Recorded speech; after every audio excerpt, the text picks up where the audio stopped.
All right. Good morning, friends. Hello. Welcome. I'm Regan Burke. I'm a member of the Adult Ed Committee of Fourth Presbyterian Church, Chicago. Welcome to this morning's class on Holy Hip Hop. I want to begin with this statement. Pluralism is one of the first principles of American Christianity. At Fourth Church, we actively honor and defend diverse ethnic, racial, religious, gendered, and generational groups who maintain their independent cultural traditions while coexisting with those of other groups. American pluralism's profound impact on the political, social, and cultural landscape is unique to the United States. Today, we bring you a celebration of our uniquely American pluralism through a conversation of hip hop culture with brothers Kevin Koval and Pastor Phil Jackson. Kevin Koval and Pastor Phil each have litanies of accomplishments and credentials. If I ticked them all off, it would eat up the hour. Suffice to say, Kevin Koval is senior advisor to Interfaith America, and Pastor Phil Jackson is founder and director of the Firehouse Arts Center in North Lawndale, which is a partner of Fourth Presbyterian Church, Chicago. It is a great privilege they've come to us this morning. Thank you both. And I'd just like to begin with a moment of prayer. Guide us, O thou great Jehovah, through an unfamiliar land. Let us see hip hop as a living scripture, the Holy Spirit at work, the Savior of a people, the voice of God. Open our minds to treat the words, work, art, music, people, and all it takes to create this thing called hip hop as holy. Amen. All right, well, help me welcome Kevin Koval on the right and Pastor Phil Jackson. And Kevin will start us off with a conversation. Thank you, Kevin. Yeah, thank you. Yeah. Thank you, Regan, and thank you for having us. Really excited to be with y'all and excited to be in conversation with my good friend, Pastor Phil. I think we're going to go back and forth. So, I think one of the things we are hoping to do is have a chat, but also be able to get into a conversation with you all. And so, as we spend the hour together, also be thinking about the kinds of conversations that you want to have and maybe the questions you want to have. We'll leave some room at the end. Pastor Phil and I have known each other for a little while in Chicago through cultural organizing and religious spaces. And, sometimes these spaces intersect, sometimes they do not. But I think both of us have been trying to bring these spaces together, in part because the truth of the religious community in Chicago particularly is very it's important to the cultural space, obviously, and these things sometimes are synonymous. And particularly when I think about hip hop cultural space, they're synonymous in a way, because when I was a young person, especially, the hip hop cultural space was a sort of place to find the sanctity of myself and also the sanctity of community. And so it's in that spirit that I think we're gathering today, in part, and so glad to be with this gentleman to my left. I think we want to start though with just just some of the foundation of where in a contemporary context does hip hop emerge, because it happens for the most of us within our lifetimes, maybe some of us maybe a little younger. But we want to talk about, we just want to kind of do a little location of where and how hip hop begins in America, I guess. So good morning, everybody. There are elements that you see in hip hop, right? There are elements that you see on commercials or you see in videos. Some of those elements you see, right? Breakdancing, I know the breakdancing, you see somebody on a microphone emceeing, right? You see somebody tagging a wall, graffiti, right? And then you see another element with a DJ, right? And then there's a fifth element of hip hop, which is knowledge of self, right? And sometimes as believers, we'll say it's knowledge of God, knowledge of self. And how that evolves even to knowledge of self. I mean, Kevin shared a little bit about his story. I grew up in the projects in Kansas City, Missouri, and went to church every Sunday. But it wasn't speaking to me. Like, this God was super huge. I mean, there were some other elements in that aspect as well. Not only just growing up in the projects and dangerous situations, but my dad was very verbally and physically abusive. So there was contradiction in what this God was like in his context with me, and but yet going to service every Sunday. So this God was so far off to me, right? But then hip hop made me recognize I have a voice, that I count, right? What they were rapping about, the stuff I was dealing with, the recognition of who am I through music and through art was telling me I do count, I do matter, right? In that space. And so that reality came from years of artists identifying the fact that, amongst this injustice that's happening with us, we do count, we do matter. For example, some of the history of hip hop in its original state as it was birthed mimics, I think, our faith. And I'll tell you that in a second. But Robert Moses, who was considered to be this urban revitalization guy in New York at that time, created the Cross Bronx Expressway, destroying parts of Queens, of the Bronx, and all these areas, so that folks who wanted to shop downtown wouldn't have to deal with all the projects and all the grime and all the poverty in that area. We could just drive over. It's similar to Chicago, with making highways to make it where nobody has to see all the plight in the hood. And those times where with different politicians in that context. Well, as that happened, a displacement of 100 and something thousand people leave houses abandoned, leave streets abandoned, leave stores abandoned, right? And in come people who want to be vultures to the economics of it and create poor housing, and folks who don't have a lot of money just have to take advantage of that level of housing. And so in the midst of that, right, is where hip hop is birthed. Hip hop is birthed in the midst of that culture. You got African Bambaataa coming through with the Black Skulls and saying, hey, we got something to say. Well, and so, I mean, there's a particular day, right? It's 2025. In 2023, in August of 2023, hip hop recognized its 50th year of creation, and it starts in part in the context that Pastor Phil is speaking of, essentially at a back to school party.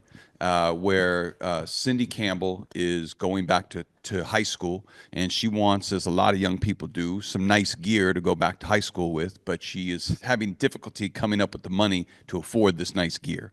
And so she gets the idea that she's going to employ her younger brother, Clive, to be a DJ at a party that they're going to throw in their community center in the River Bronx housing projects at 1520 Sedgwick Avenue in the Bronx. And they write down the address and the date for the party. It's August 11th, and it's at this particular community center in their housing project. And they invite people, and they write their address on these index cards, and they pass them out all over the neighborhood. Well, the party initially is not very good, because Clive, her younger brother, is playing these records that the party does not want to hear. Cindy, his big sister, is getting frustrated with Clive. She's like, "Why are you playing music that's corny?" Essentially. He's, "All right, I got you." And he starts to put on the funk and soul records of that is more commonplace in that era. And he notices that in particular parts of the record, the polyrhythmic parts of the record, there are dancers who are starting to perform moves he's never seen before. And the party gets very hype and live. It spills out from the community center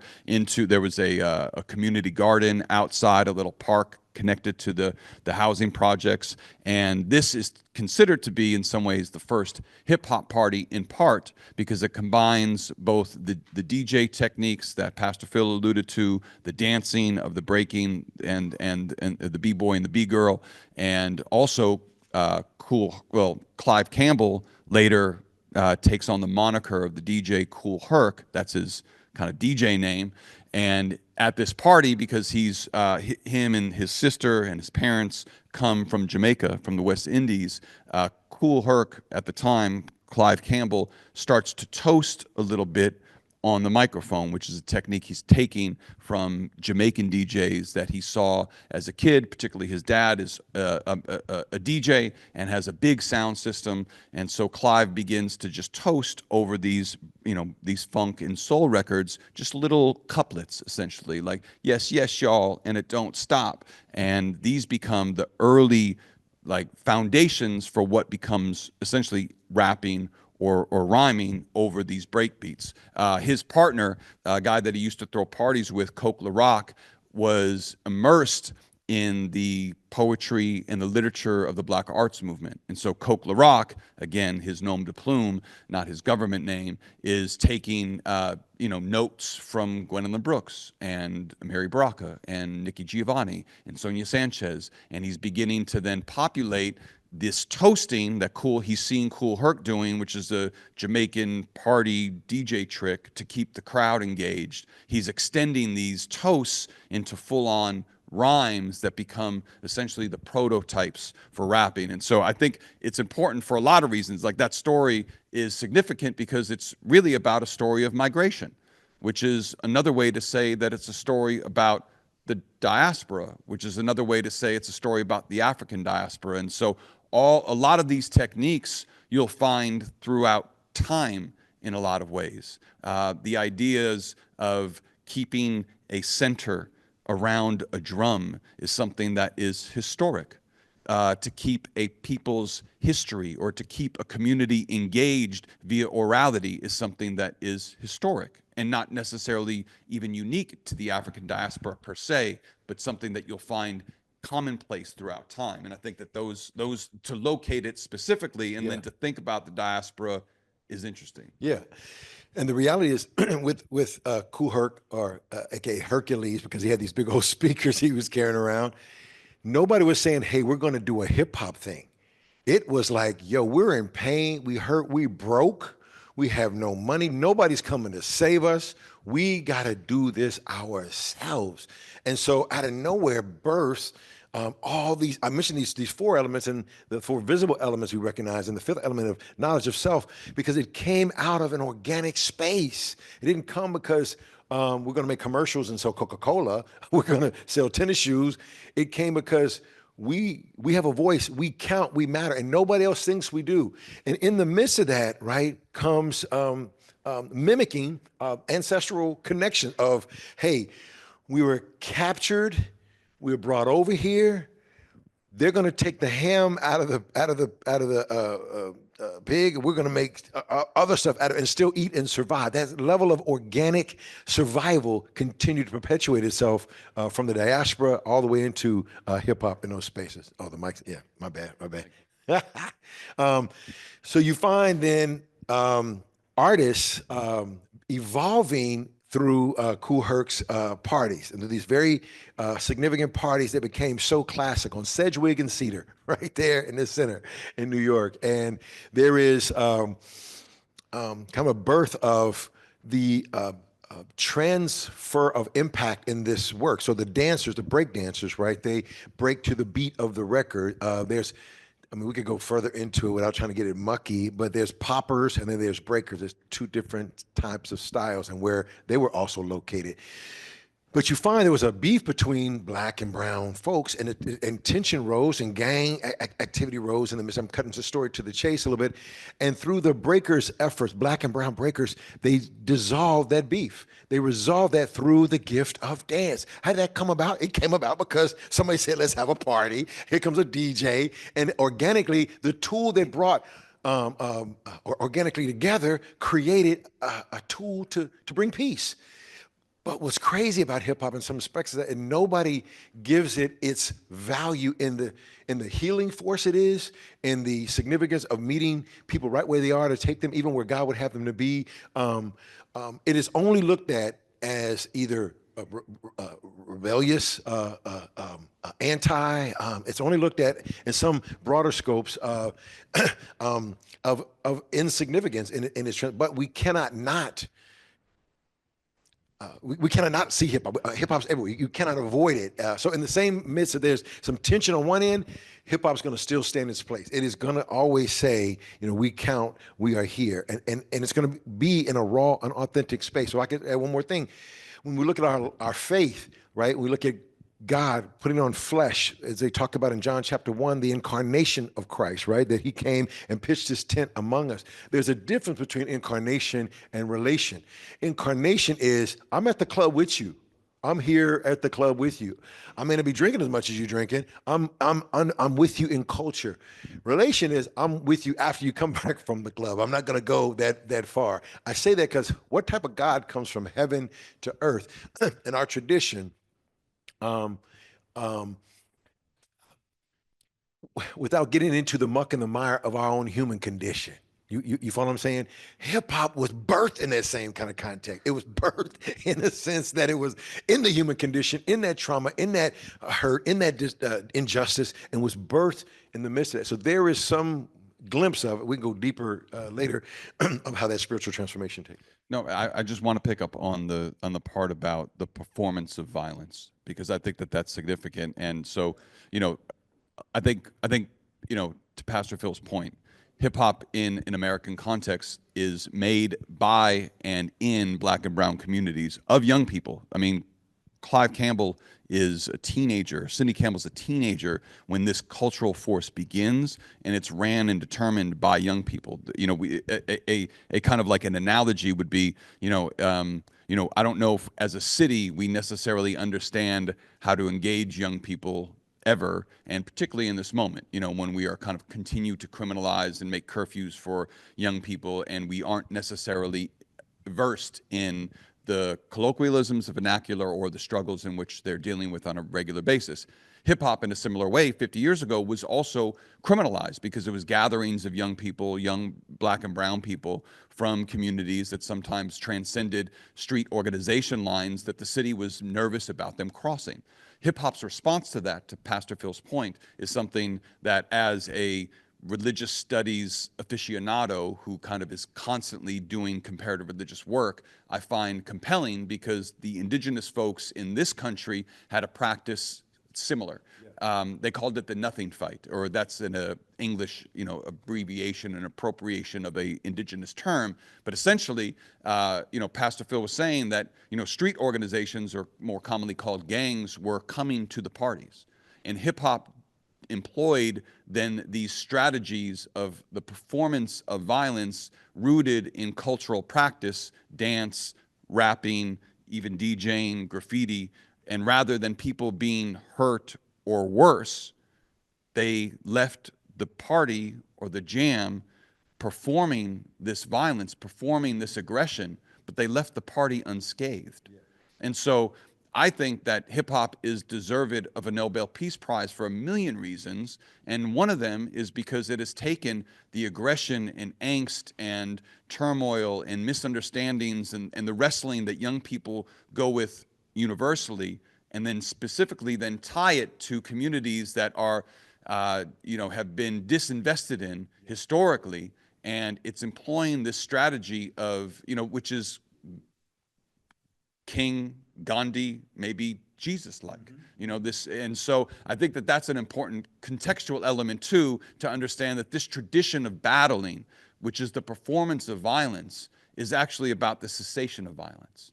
That we can still provide vehicles and forms in which to profess these natural aggressions, but it doesn't have to harm anyone actually, right? And I think that that's an ingenious practice that young people, again, these are teenagers, invented unto themselves. Yeah. And when you look at Christ, typically a person studying, which would be a rabbi, came to a rabbi and said, I want to follow in your shoes. And that rabbi would ask him a ton of questions. Typically, a question would be a verse before a verse. So we see verses and stuff now, but it wasn't verses then. They would just say a passage in a scripture, and then the rabbi would say that, and you're supposed to have memorized the whole Old Testament. So you're supposed to know that, and then you're supposed to say either the verse before or after that in order to kind of show that rabbi that you're knowledgeable of that, right? So it was an honor. And even if you didn't become a rabbi, it was almost ashamed if you didn't in that era, in that time. And just the rabbi would say, "Follow me," or the rabbi would say, "Go work in your father's business," which is almost a shamed kind of thing. Here is Jesus, though. This was so funky compared to like hip hop. He goes after people who everybody else said you could be a rabbi. So he goes after all the 12 people in his crew. He went after them. No rabbi does that. Why? I'm a rabbi. You come to me.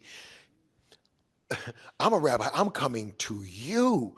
That is the essence to me, even of that exchange of God. God is coming to us. Because who wants to pay taxes? Nobody wants to pay no taxes, right?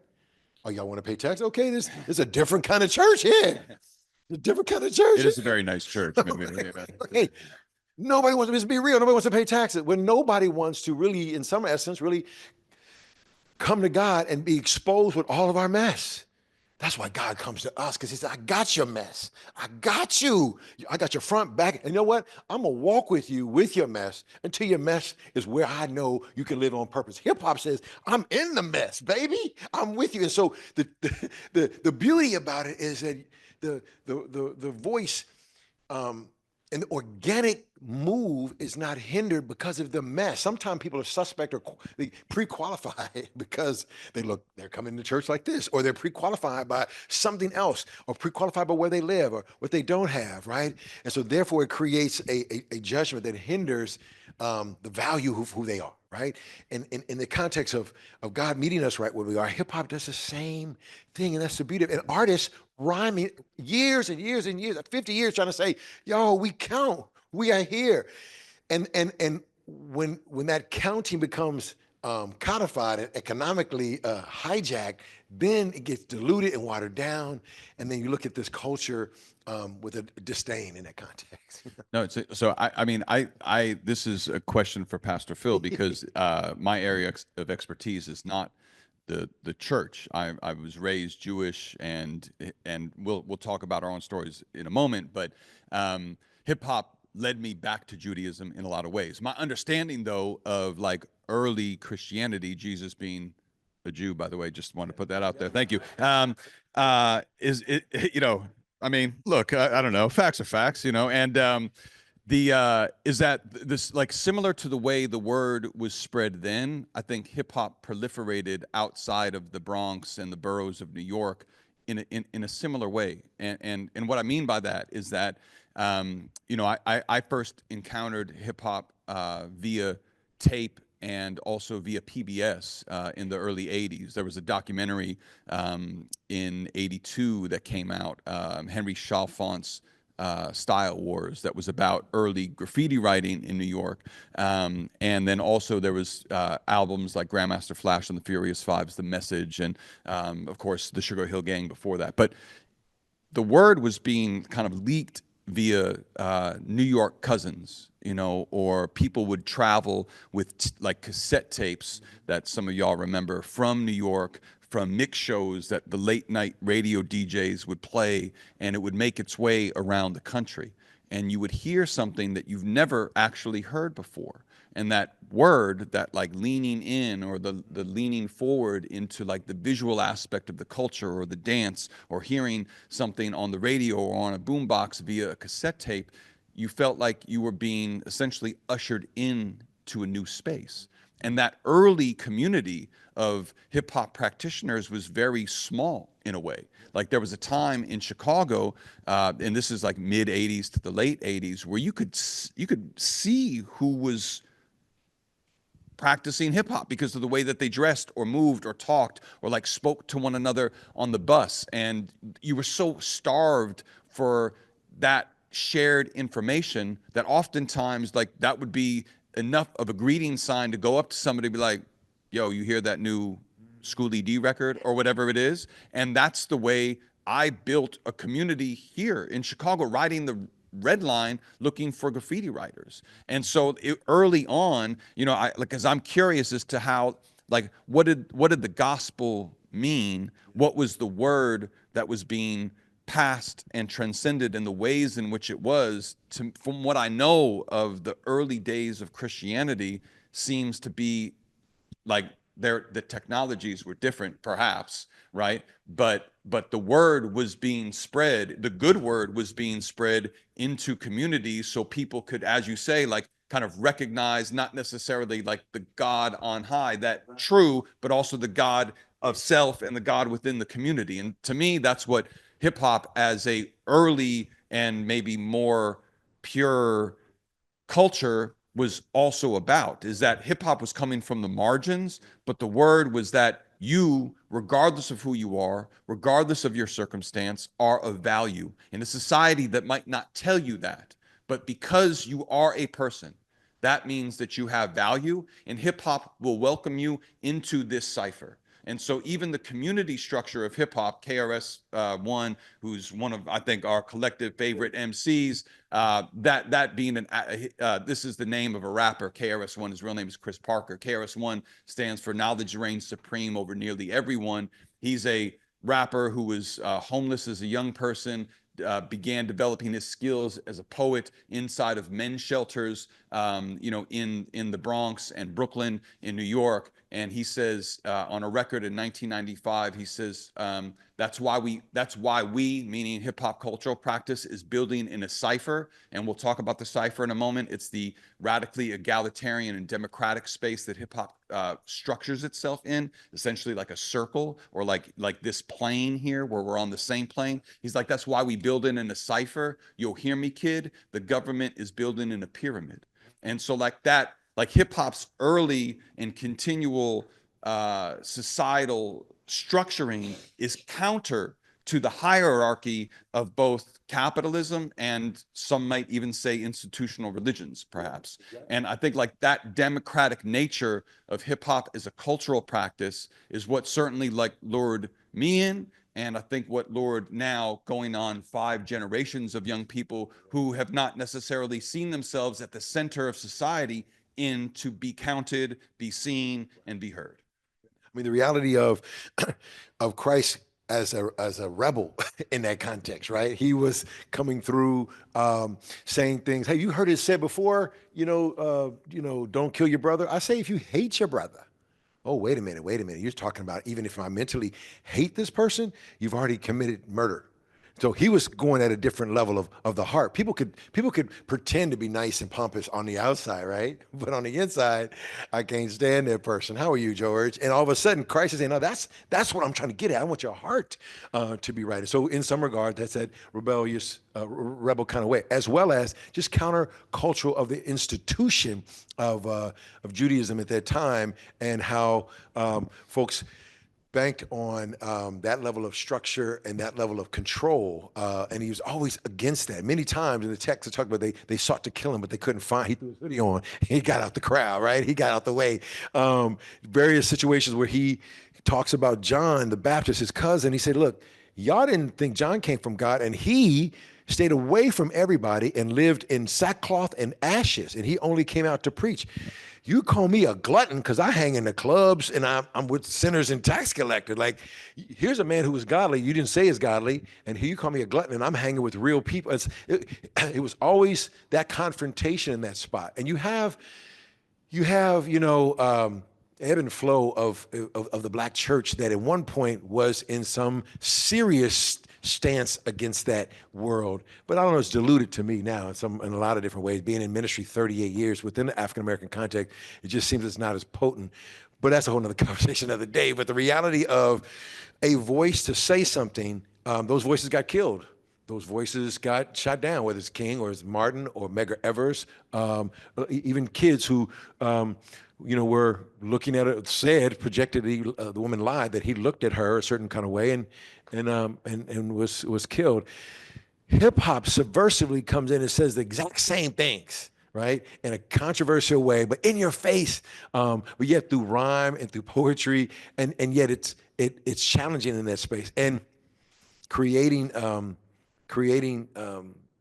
its own crew that's there. I mean, with me, Grandmaster Flash. I mean, even Curtis Blow, who is Curtis Walker, Curtis Blow, when he had "If I Ruled the World," this just in that era. I'm a little older than Kevin, just a little bit, but being able to have that era, like, what is this that's saying? And speaking to me, and then you travel with movement of different songs and different artists, and you had the fun hip hop too. You had some fun stuff, because hip hop has this styles and different kind of buckets. Then you have like Grandmaster Flash and the Message, which said, this is my life every day. People are living this way, but yet you're saying we count, and it's real that I feel.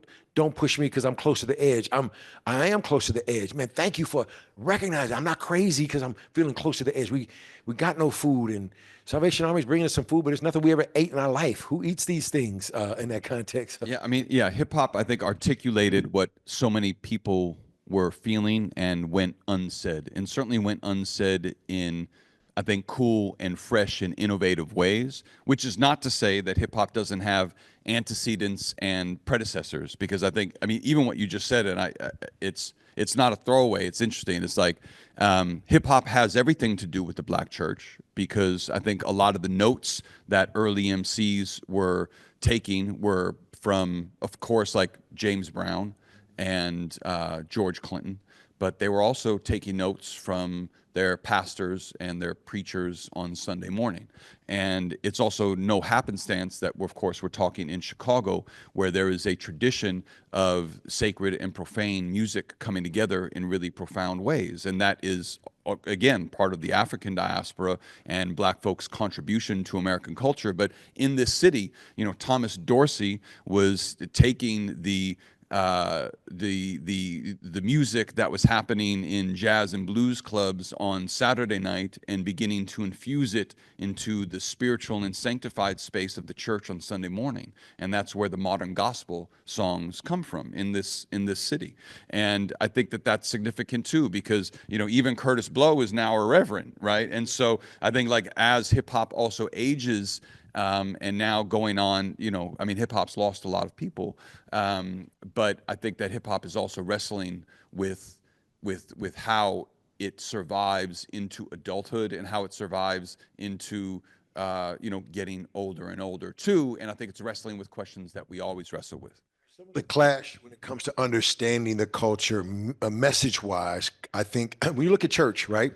Church, oftentimes the pastor's sender friendly. I'm going to talk to you about the theopneustos of God. Anybody know what theopneustos is? No, you don't, but I do. And so I'm the sender, and I'm telling you and I've made myself even higher than you, because now you're like, what is theopneustos? It's the breath of God. I could have just said the breath of God instead of using another Greek word to say theopneustos, right? Hip hop is sender receiver friendly.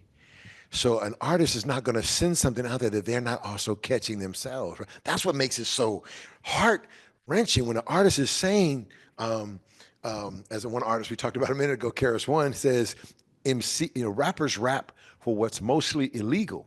MCs rap to uplift their people, right? And so when somebody says something like that, and I'm using a spiritual context, now I'm looking at an artist, is he rapping about something that's going to uplift me? Or is he rapping about something that is about whether it's illegal or it is, I can't buy Gucci. I can't buy Gucci every day, okay? That's not illegal, but it's a ding on my economic status, and I want to get that, and I'm not that if I don't get that. So you look at church. Is a preacher or a culture or an institution not illegal, but are they resonating where the people are? Where an MC raps to uplift their people, is the congregation and the institution, the pastor, uplifting where the people are at, right? And sometimes the struggle to do that means you have to evaluate your own theology when it comes to that situation. There's a story of a guy of an older church, and a young guy came and he walked down barefoot, came in the middle of the congregation. They were singing, came down barefoot. Nobody stopped anything. And he sat right there on the floor in front of the people on the first pew, right there. And here comes one of the oldest members, who's an elder and a deacon. He comes walking down, and they thought he definitely was going to tell this guy he's got to move. He sat right down with him. He sat right down with him. And then they just had church or whatever, right? And so I say that to me is the uplifting your people vibe of a congregation, the church that way. So one of the things, and we have a few more minutes before we open it up for questions, but one of the things I was hoping to do is talk about the cultural practice of hip hop that to me has always felt as a spiritual practice. And what I want to do is maybe ask Pastor Phil from a interreligious or multi-religious view, what is potentially the translation into Christianity, just because I'm also curious, and it could be a fun exercise. I'm obviously putting us both on the spot here, but one of the things that I find compelling about hip hop is it is a form of memory, and it is a honoring of spaces in the world, in the neighborhood, that become these memorials, that become sorts of holy sites. Like we've talked about, both of us at the beginning, 1520 Sedgwick Avenue in the South Bronx, right? Which is essentially the birthplace where, Cindy and Clive Campbell had the first party. There's of course, like an ancient indigenous tradition in multiple in multiple faiths and in multiple communities. But I think of the Aboriginal community in the southern hemisphere, Australia, New Zealand, who have the practice of the walkabout, which is a way that they historically, tribes, communities have taught their history orally by going on these walks with young people in the community. And there is an orator, a narrator, an MC who is going through the community, and basically there are parts where the song has a flourish, there's a particular rhyme, and then over there's a mound in which something significant happened for this community. Or there's a tree over there in which, one of the young people in the tribe, his grandmother was born, or what have you. And it's a history that is essentially memorized, sanctified, often improvised, that is telling and retelling the story of a people, similar in my mind to how the Bible, before it was codified, was told, through these sorts of songs. And that tradition of walkabout plays almost into a one-to-one when I think of hip hop cultural practice, because there's so much emphasis placed on place. We know specifically that Jay-Z comes from the Marcy Projects, in part because he tells us constantly he comes from the Marcy Projects. Mobb Deep comes from Queensbridge. We know this because they talk about Queensbridge. Common talks about, Chicago, the South Side specifically. Chance the Rapper is constantly shouting out 79th and Cottage Grove, right? We know that NWA comes from Compton, California, because they have a song called Straight Outta Compton, right? And so this, in my mind, is a similar practice where, again, it is a reification that these spaces, these places that I am touching with my feet, that maybe my parents have touched or not, are significant to me, even if they're not significant to the center or dominant culture. If they're not on the news, or if they're on the news in a negative way, I'm going to reaffirm them in a positive way through this song, through this ancient tradition. And I feel like that there has to be some sort of equivalence, perhaps, in Christianity, and I might be bugging. I don't know. No, you're good. You're good. I think in place, if we're gonna go, in deeper, it'll be West Africa. It will be in the places where the organicness of who you were before you were captured and beaten and brought over, that there is a remembrance of that place.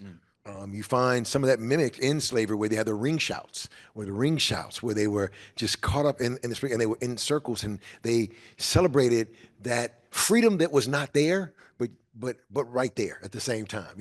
Not yet, but now, but not yet, and experiencing that in community together. The Great Migration, right? Folks would think about what it was and place in Alabama or Memphis or Arkansas, and the reality of community in that space. I think when you look at how things evolved, I guess in some regards, it is. I'm trying to hit the place. It's just the nucleus of commonality that we have together, where we have suffered, succeeded, struggled. And in that community, wherever it might be, is where community is found, where that richness is found in that space. No, I appreciate that. So I have one more, and then maybe we'll open it up for questions. And this is like a little easier. Freestyle is essential to hip hop, but also in what you do as a as a preacher is part of your practice, I feel like. Yeah. And I could talk about what freestyle is from a hip hop point of view, but if you could talk about that and also the connection to what you do as a preacher too. Right. In preaching, you know, the word is the platform. The word is the founding part, right? The scriptures talk about the God's word is alive and sharper than any two-edged sword. So it is the text that makes it alive. What makes it alive also is the current reality of what we're experiencing, right? So you have to be aware of the cultural dynamics of the people you're serving, right? And the word of the text. Christ was constantly, I mean, there's some people who farm and they throw out some seeds. And when they throw out some seeds, some landed on hard ground, soft ground. But he took the text, the word, the seed, and said, this is what happens in the word when people's hearts are hard. And he just used a farming culture to understand what that means. People were like, yo, who is this teaching with so much authority? So that's what it has to be as a freestyle context in preaching. You have to know the word enough, know the culture enough. It's like the newspaper in one hand, the Bible in the other, so that you're not just not relevant. Relevancy is what, I mean, when I talked about sender, receiver, friendly, relevancy is what continues to keep hip hop aggressive, progressive culture, and it's dynamic. And that's one of the elements because of the, you know, Mos Def, a great artist, said, you want to ask yourself where hip hop is going, ask yourself where you're going, because where you're going is where hip hop is going. So the following the culture where people are at, recognizing that there's a lot more demand on artistic swag and different ways in which we're expressing it. A lot more language is different in different contexts, right? Some stuff you could debate if it's really saying something or not, but being able to have that awareness as a preacher to know I can't say something in an era that nobody understands, or I can't try to bridge it in a way that I'm gonna lose people, right? And especially in this culture now, especially young adults and young people who grew up with Snapchat and 10-second sound bites. And so I gotta make sure this stuff it doesn't have to have a shock culture to it, but it has to be a relevant shock culture in that understanding. And so having a freestyle MC who is well-versed, well-read, well-understood, has the pulse of what's happening, and a wordsmith can take various words and flip them down. You could say the present, in several different ways that word may mean something and how you express it to bring connection, a healing, right, and a restoration in that space. Yeah, I mean, freestyling as a hip hop artist, I knew early on was in part borrowed from jazz musicians and the desire and the necessity for improvisation. Freestyling extends to multiple hip hop creative spaces, emceeing, rapping.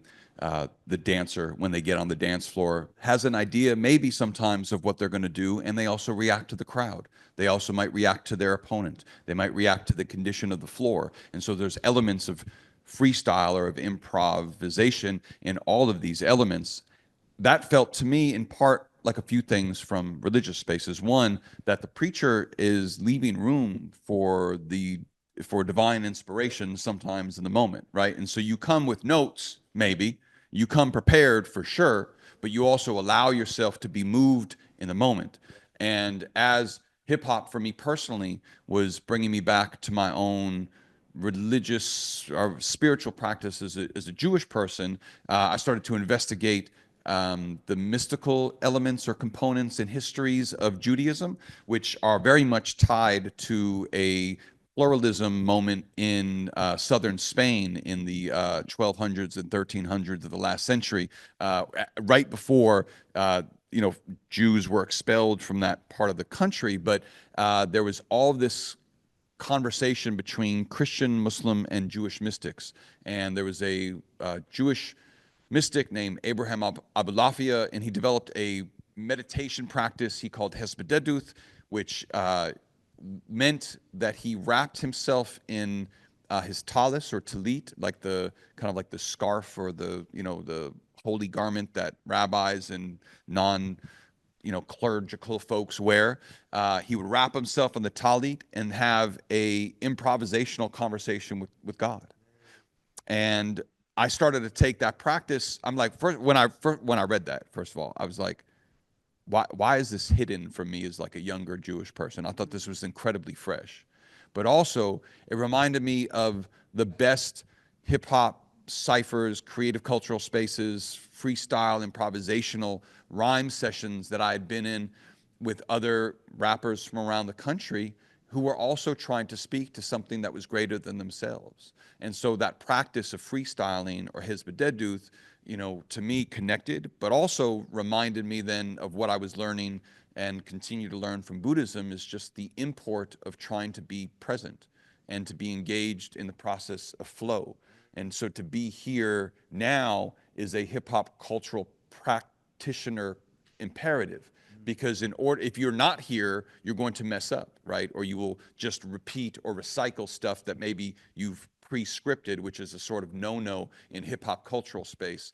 And so to be present or open to what is divine and inspired in the room, in your body, in your mind, to me seems to be like part of the process of just prayer in a way.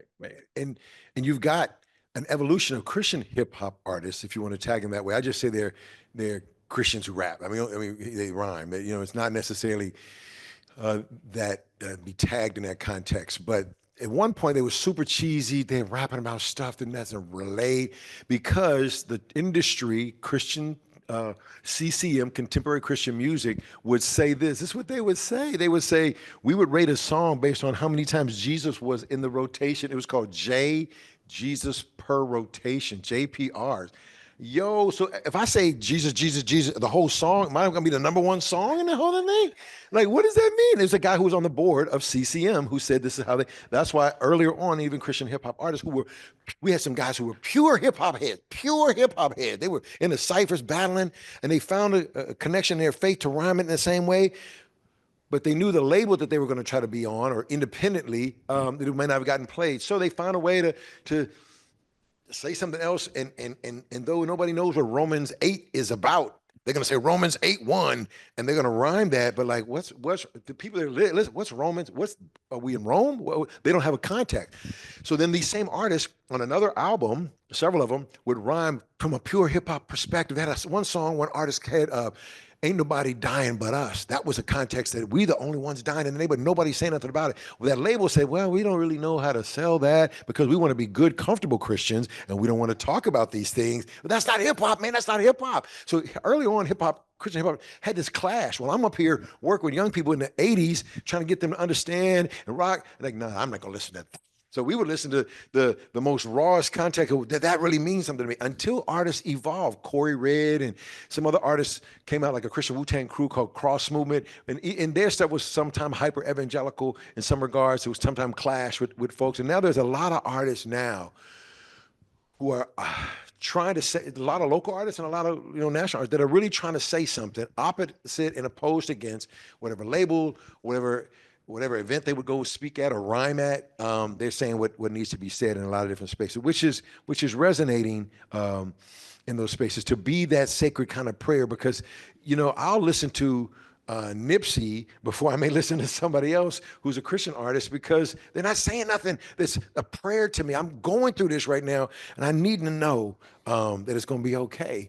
So in the midst of that sacred space, there are artists who I think are trying to bring some of that back, at the risk of whatever it might mean in that industry, in that context too. Yeah, beautiful. All right. Well, yeah, I feel good. Yeah, let's have a conversation. Yeah, please. Oh, okay.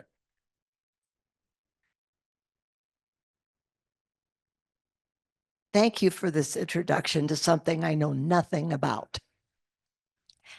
As an older person, I find it hard to take things in that are new and fast, and you guys talk pretty fast. What would you recommend to us who might want to look a little further? What could we listen to? Maybe even slow it down on YouTube and get this context that you've so beautifully described. Probably there's some movies that you could watch that was it Beats Over something? Was it something a guy did? It was on PBS at one time. Was it Louder Than a Bomb? Is definitely what? Definitely. Is it out still, like on Louder Than a Bomb, which is brainchild of Kevin I'm sure several others, but Kevin wouldn't take credit for it all. But the poetry community in Chicago was elevated through Louder Than a Bomb, and artists flowed from there. And it was like a team of a school would have like a football team. It was now kids who don't play football, don't play sports, or maybe they do, but they're artists and they're poets, and it became a nationwide competition with poetry. It was it's still super powerful. And so they had a whole curriculum that they laid out. There's a whole documentary about it. And one of the young men, Gabriel Townsend, is in the video. I was like, it was Gabriel's in the video, in the movie. Went to Oak Park. Movies like that, I would say, there's probably a few other movies, Louder Than a Bomb, and then Louder. Yep. Louder Than a Bomb. Yeah. It's a documentary about this poetry movement, but it gives you a context of lyricism, gives you a context of the culture of that. And Kevin can speak on a little bit more about that as well. Yeah, well, there's a really good documentary that because I've taught hip hop in the academy, the history and practice of it. The film that I begin with often you could find on YouTube for free. It's called Style Wars, and it is a documentary in the '80s of how hip hop and how young people in New York were coming together to form this culture. And it's an hour long. I still think it holds up as a document. You'll get a sense of, I think, what that community and camaraderie was about. And you'll also see some of the visuals and some of the tension between the young teenage practitioners and their parents. And it's really, I think, a fascinating piece. Style Wars. Style, like you look fresh, not, yeah, like as opposed to Star Wars. I don't think they got sued, but the other there's a good history book that you could find from Jeff Chang. Can't Stop, Won't Stop. Yeah, thank you. Yeah, Can't Stop, Won't Stop, and it's a sort of history of how hip hop emerges, a little what we touched on, but then goes also to how hip hop traveled the country and the globe, and it's yeah, I mean, it won, I think, the American Book Award in 2005 or something like that, and it still holds up as a really good document. Oh, yeah. Nelson George book, The Death of Rhythm and Blues, invites a conversation in hip hop. That's the one, right? The Death of Rhythm and Blues? Because he has several others in that space. Yeah. That talks about the kind of transition between soul music from the 60s and 70s into the progression of hip hop music too, and some of the tension there, but also some of the relationships there as well. So the Nelson George book, it was Death of Rhythm and Blues. I just want to say that I didn't understand some of what you were saying. I also want to say I agree that the speaking is pretty fast. Because we're older, it's sometimes hard to follow. I want to say that I do admire the person on the left. Forgive me for not remembering your name, because you have explored and studied deeply. And I admire someone that's such a searcher.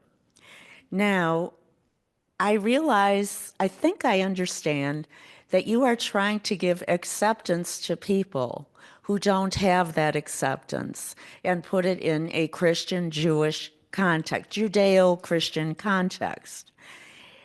And the speech and language you're using is their language.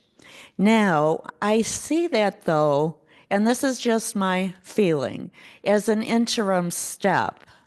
Does this translate into better relationships with their family? How do you move them towards service, toward a deeper understanding of what Christianity really is? And I know giving them acceptance and community is the first step. What are the next steps so that they learn more, deepen their religion, and also are able to do service in a Christian context? Thank you for that. I appreciate that question and insight. So what I didn't understand earlier on going to church and singing in the choir was this deep, intimate relationship that God wants to have with me. And it wasn't until I went through several different situations and challenges that I realized that God will meet me right where, and that didn't happen in a church. It came from a person who was a follower of Christ, who just kind of came off the street themselves. And then we just met at his house and he taught me what it meant that I thought I understood when I was going to church all the time, what it meant to be okay with who I am, this biracial kid from the projects. In that earlier time in the 60s, biracialness was, ooh, black and white folks are getting married and bringing kids. Look at their hair, they're weird. It's all the stuff that I was dealing with. And I'm trying to be cool on the block, that this person walked me through scripture and a relationship with Christ that said, that doesn't matter. This is who you can be. And then from there, I grew into an awareness that I'm okay because how God wired me, that isn't it. He wired me to be this expression to change whatever the world I'm going to change. So I believe that what hip hop does, it gives a catalyst to say, you do count. You know, when people know that they belong, they know that they count. Right? Oftentimes, young people may feel that they don't count in the church, whether it is how they come in and everybody else is dressed different, whether the language that somebody may say to them is not a language that they understand. You know, in the African American context, it may be a lot of churchianity language. Like, you're blessed and highly favored. It may be things that, what does that really mean? I'm just trying to go to the bathroom. What are you talking about? And so there's a lot of work. So at our work at the firehouse, a lot of our work is with young men and women who most likely to shoot someone or to get shot. And so that's our work every day. And so I can't come to them with some holy water and, man, you got to get this right or you're going to die and go to hell. No, I got to say, man, what you said, your pain is real. Let's talk about that. That's crazy that this happened. And we journey with young people. And as you journey, then it becomes, well, how do you handle this, Phil? Man, I just pray and you know, I just kind of give it over to God. Well, how does that work? Man, I'm learning as we go along. This is what I'm believing in. So gradually it becomes an organic space in a much more authentic way that can stick. I believe hip hop is so organic in a raw context that young people can feel their power most fervently when they resonate with the right lyrics, the right word, the right culture. They then find their lane. They can find the lane. And you find there's a lot of situations where young people may find their expression of faith looks totally different than how their parents or grandparents lived it, but they are in tune with who they are in their relationship with God in a way that is bringing hope and change for the world. It can be a lot more complicated than that, but that's sort of my thoughts around that question.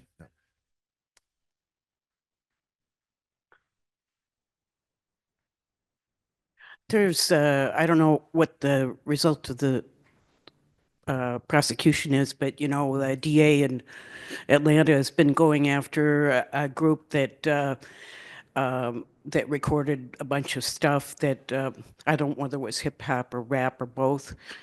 Well, they're talking about inciting violence, or they're talking about going after, you know, killing individuals and stuff. And the DA was using those lyrics as a part of the evidence for prosecution for those. And some of the hip hop stuff that I've heard really does, it's very violent, and a lot of it is anti-women or going after a gang member. I mean, I just wondered if you could put that stuff into context about, I understand what you are all saying, and I'm not denigrating the contributions at all. I'm just wondering about these other little fringy kinds of things that, you know, a DA can go after a rapper because, you know, he's talking about murdering some gang guy, you know? Yeah, no, that's a good point, and thank you.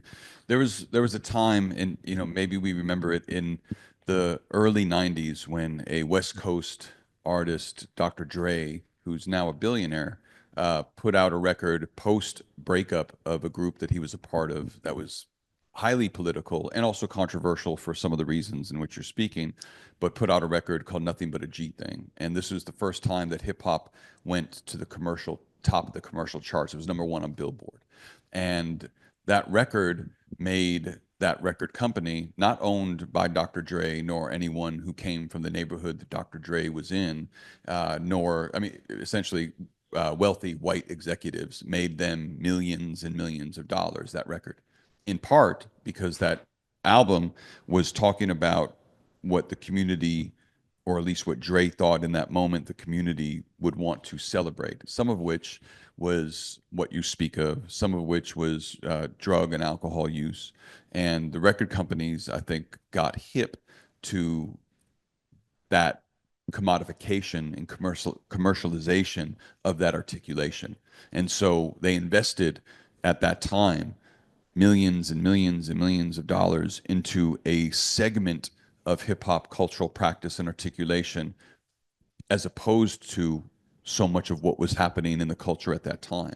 And so oftentimes when it gets to you or I, perhaps, these are well-worn, they're beaten up in market research labs, what will sell, primarily to, if we think about who's the largest audience for hip hop music, particularly through the aughts and 2010s, it's white suburban people. And what do they perhaps want to hear, or what is at least pushed on them to consume, is the articulations, which are not necessarily real, but are imagined almost like a Scarface film, a violent fantasy or scenario. Sometimes that takes place in real life, but these are marketed to us in a way to make the record companies a lot of money.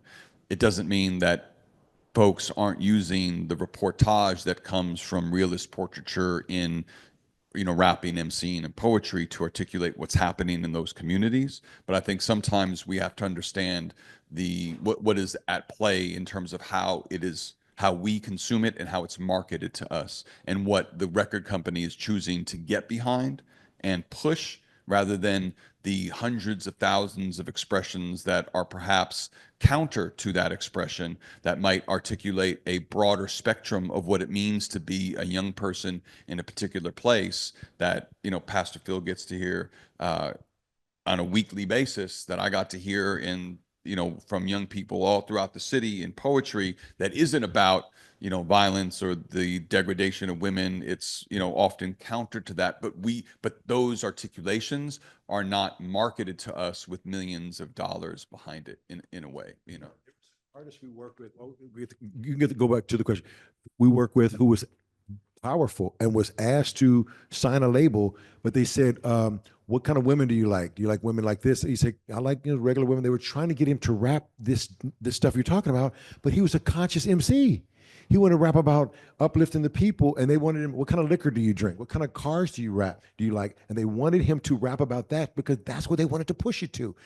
You have to dig a little deeper to find the artists that are really saying something. Now you may not have as much, because you have Kendrick Lamar, who's very conscious, kind of, Pulitzer, right? But the artist, Kendrick Lamar. Yep. Go ahead with the question in the back. I'm sorry, Cheryl. Oh, thanks. I'm in the back here. I got into this through my teenage son many, many years ago when Wu-Tang was coming out. And I was wondering when, this sea change in hip hop and rap came about, because, all of a sudden it changed from the Bronx to people like originally Slim Shady and Eminem. And the beginning, when Eminem first started rapping, he was talking about his home, Detroit. And Harvard University actually had a course on the poetry of hip hop, and in particular, coming up artists like Eminem. So how did it get from the Bronx to Detroit and then I guess Compton and whatever else. How did that shift occur? And how did these artists sort of begin to make it their own?